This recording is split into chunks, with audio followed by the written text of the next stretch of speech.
Welcome to the Flourishing Journey podcast as we facilitate a series called the AHA Leader.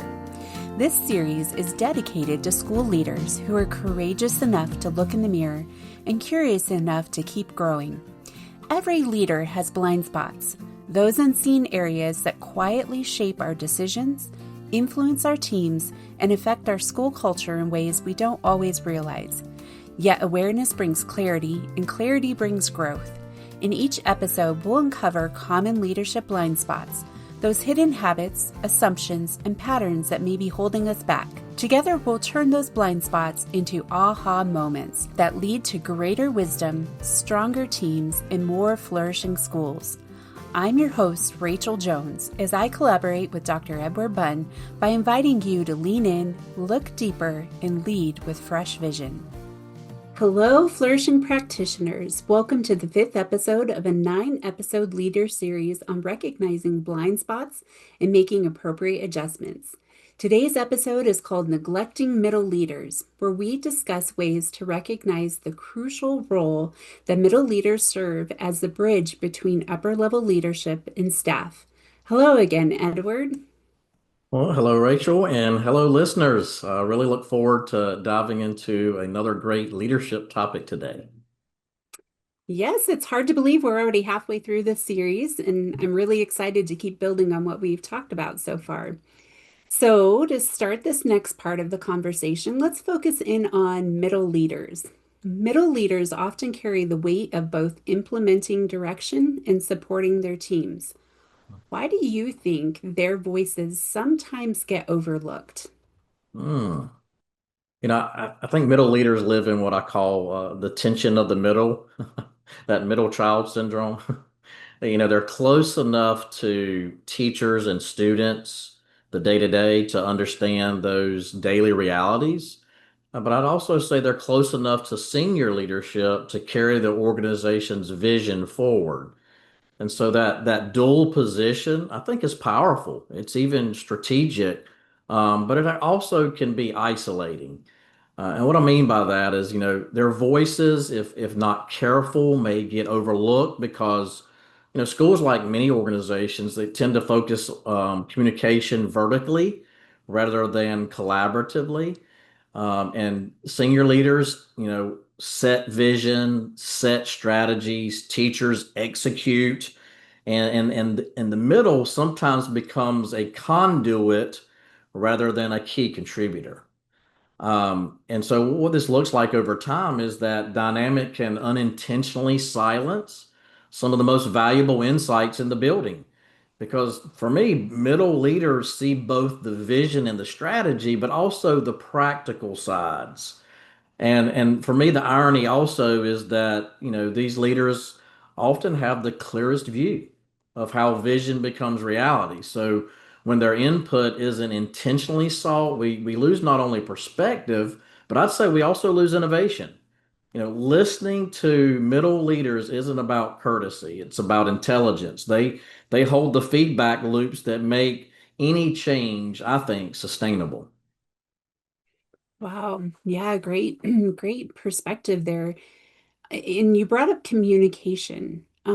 So how would you say strong communication between senior and middle leaders impact the overall organizational culture? What I've learned is, and I think many leaders probably would agree, is that if communication is not clear and consistent, people make up their own stories. And that's where we get in trouble as an organization, is when people fill in the blanks. And so that's why we must communicate at every level across all departments clearly and consistently. And I can't highlight consistently enough, again, because a parent is going to create their own narrative. A teacher is going to create their own narrative if we're not filling in the blanks with healthy communication. So to follow up on that, would you say, just based on what you have talked about, where those middle leaders, they're the ones that are close to leadership, they hear their vision, but they're also the ones that are close to teachers and students and in a school.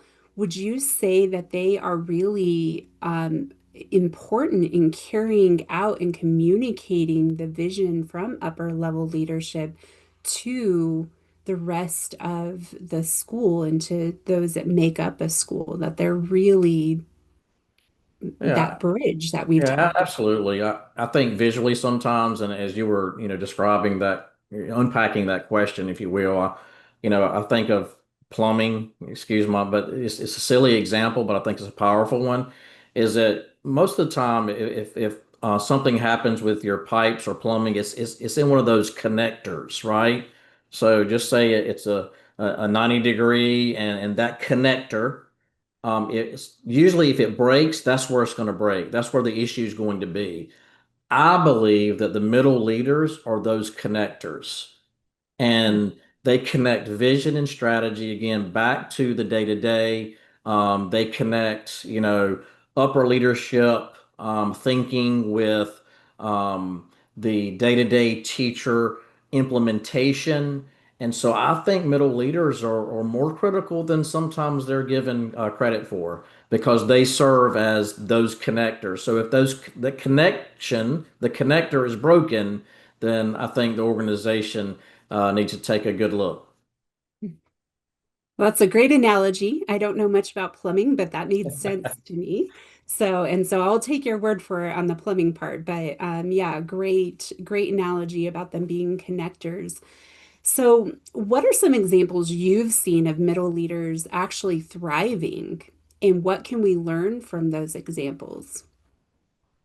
Yeah, so I've seen, middle leaders thrive in environments where they're trusted to lead, not just manage. I think there's a difference between leadership and management, and maybe that's a different podcast. But one example that stands out is, a school department chair who was invited to co-design professional learning that was based on what her teachers were seeing in the classrooms. I saw that literally, that invitation shifted her mindset. She went from implementing someone else's plan, right, to being a partner in shaping that plan. And you know what the result was? It was engagement skyrocketed across her team. And another, I think, example um, is a middle leader that I know who helped create an advocacy program for students. It was completely grassroots. They helped staff mentor students and intentionally connect with families. You know what? The senior leadership didn't just allow it, they celebrated it. And I think that recognition told the entire school that innovation is everybody's job. And that had deep impact on the culture of the school. And it all comes back to what you said is trust, trusting them to lead. If they didn't have that opportunity to actually lead rather than just manage, as you said, then the school wouldn't have been impacted in the way it was in these examples that you shared. So if a school or organization wants to start valuing their middle leaders more intentionally, what's one simple but powerful action they can take right away? Uh, I think the simplest and maybe most powerful thing is create a consistent listening space for middle leaders. That might look like a monthly middle leader roundtable or a short agenda item in leadership meetings where they share insights from their teams. And so it's kind of that reverse. Usually we think of senior leaders sharing vision and some strategy downward, but this is an upward flow. This is middle leaders understanding the day to day, those practical elements, the grassroots level, and then unpacking that upward. I think it goes both ways. And let me add, it's not about adding another meeting either. It's about just simply giving voice and visibility. When senior leaders regularly ask, hey, what are you seeing? What's working? What's not working? It communicates deep respect. It tells, middle leaders, your perspective actually shapes our decisions. I think that's integral to organizational health. Over time, I think that simple act transforms culture. Middle leaders tend to feel valued, teachers feel represented, senior leaders gain a clearer understanding of what's really happening on the ground, if you will. And listening is the first step towards this empowerment. And often it's the one that I think changes everything. I think the biggest takeaway I have from everything that you shared today is really, I know we focused on middle leaders, but really every voice matters.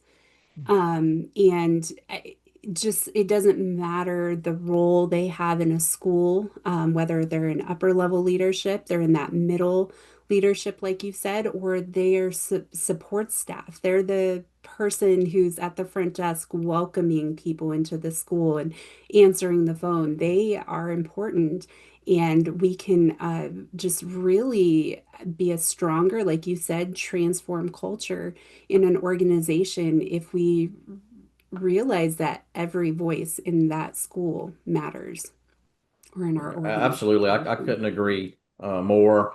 Um, when I sat in the position of a head of school, I found that sometimes the kindergarten teacher had the next great answer for the school. Sometimes it was a parent, sometimes a board member, sometimes a student. And I think we have to be humble enough as leaders to listen, humble enough as leaders to respond to those great ideas and not be offended that it wasn't our own idea. To me, this is what makes organizations strong is allowing for the voices to come forward, and then a good leadership is going to sift through those voices and align with mission and move forward in healthy ways.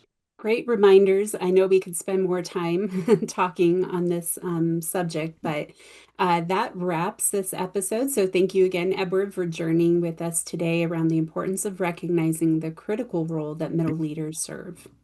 Yeah, absolutely. It's great to be with you again. Look forward to our next podcast. Well, join us next month where we continue our leadership series with episode 6 called The Open Door Illusion, where we consider how to move beyond the typical "my door is always open" promise to truly creating an environment where people feel safe, heard, and encouraged to speak openly. Until next time. Episode was part of a 9-part series called The Aha Leader, uncovering common leadership blind spots and turning them into aha moments that lead to greater wisdom, stronger teams, and more flourishing schools. Catch every episode of this series and the entire Flourishing Journey podcast at acsi.org/podcasts.